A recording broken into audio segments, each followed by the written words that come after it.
Magandang araw sa ating lahat. Ako nga pala si Maria Micaela D. Eclipse at ngayong araw na ito ay tatalakayin natin ang pagpapantig. Ang pagpapantig ay paraan ng paghahati ng salita. Ito ay binabatay sa grapema o nakasulat na simbolo. Kapag may magkasunod na dalawa o higit pang patinig sa posisyong inisyal, nidal at pinal ng salita, ito ay hiwalay na mga patinig. Ano nga ba ang inisyal? Ang inisyal ay yung nasa unahan, ang nidal yung nasa gitna, ang pinal yung nasa hulihan.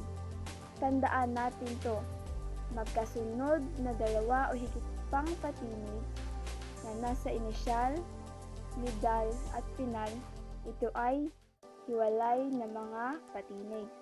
Gaya lang ng halimbawa. Unang halimbawa, aakyat. Kung atin itong papantigin, ito ay aakyat. Pangalawa, aalis. Kung ating papantigin ay aalis. Number 2, kapag may magkasunod na katinig sa loob ng isang salita, katutubo man o hiram, ang una ay kasama sa patinig na sinusundan at ang pangalawa ay kasunod na patinig. Sa pangalawa naman, ating tatandaan ang salitang magkasunod na katinig sa loob ng isang salita, katutubo man o hiram. Ang una ay kasama sa patinig na sinusundan at ang pangalawa ay sa kasunod na patinig. Halimbawa,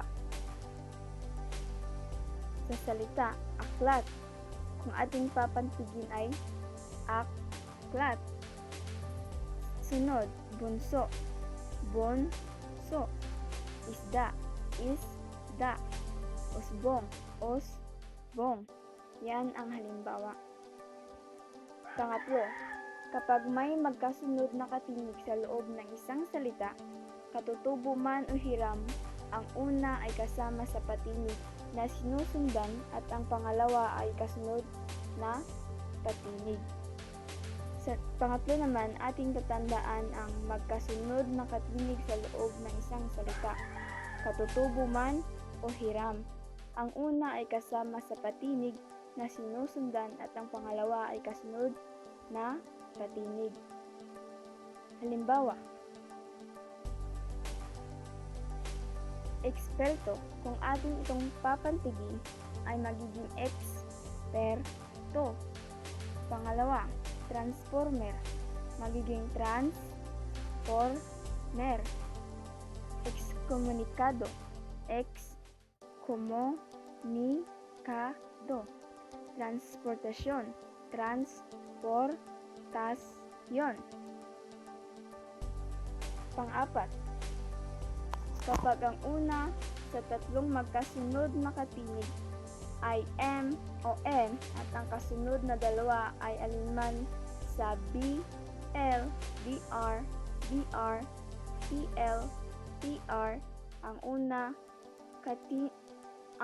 katinig M o N ay sinusundan ng patinig kasama at ang huling dalawa ay kasunod sa patinig. Halimbawa, alambre, alambre. Balandra, balandra.